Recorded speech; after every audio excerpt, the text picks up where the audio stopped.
Rait Keerles, oleme ausad, et seda intervjuud olema tahtnud terve hooaja sinu käest saada alates sellest, kui sa Rapla meeskonna tulid. Nüüd sa lubasid seda nii-öelda finaalis, olgu see väike finaal selle anda. Ma ei saa muud öelda, vaid aitäh sulle selle eest, mis sa ise ütled? Aga palun, lubadus oli, pean lubadusest kinni. Rait, ütle, tegelikult sa mängisid juba Rakveres vist väikese vigastusega ja ka täna mängisid väikese vigastusega, et hambad ristis. Rakveres ma küll ei mänginud vigastusega, et Rakveres ma sain vigastuse. Täna ma mängisin vigastusega süstide ja valuvaigistite toel, aga kui me vaatame tabloole, siis see vääris seda. Rait, tegelikult see 2x2+1 oli üks vundamendi ladumine vist sellele võidule, mis sinu poolt olid? Ma ei ütleks, ma arvan, et kogu meeskond oli tubli ja me mängisime meeskondlikult, et see tõi võidu. Mis sa ütled selle kohta, et üsna tihti tuleb platsil mismatch olukord, et nii-öelda siis eesti keeli pikk jääb lühikese vastu?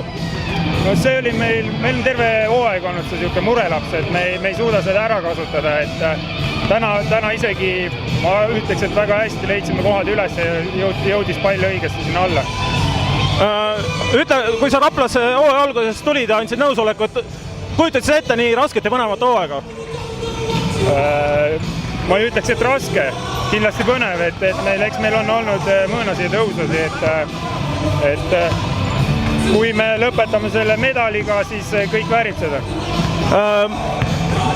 Mida nüüd annab veel parandada, mis sa arvad reedeseks mänguks, et annab kuskilt juurde panna midagi teisiti teha veel, et ütleme siis see medal ikka kindlalt ära võtta? Ma arvan, et murelaps on äkki siin lauapallid, et me andsime neile kolle palju ründelaudas, et sealt annaks kindlasti parandada. Kuidas sa ise tunned, et peale tänast mängu, et hullemaks ei läinud, et saad aidata meeskonda ikka ka reedel? No praegu ma ei tunne midagi, praegu ma olen väikse laksu all, et eks see reedel on näha, et hommikul ma arvan, on see õige tunne. Ma küsin su käest viimase küsimuse, sa ei pea ega võib-olla ei oskagi sellele vastata. Vara on küsida, aga Rait, Rapla fännid ootavad väga-väga, et sa mängid ka järgmisel aastal meie meeskonnas. Ma jätaks selle küsimuse õhku.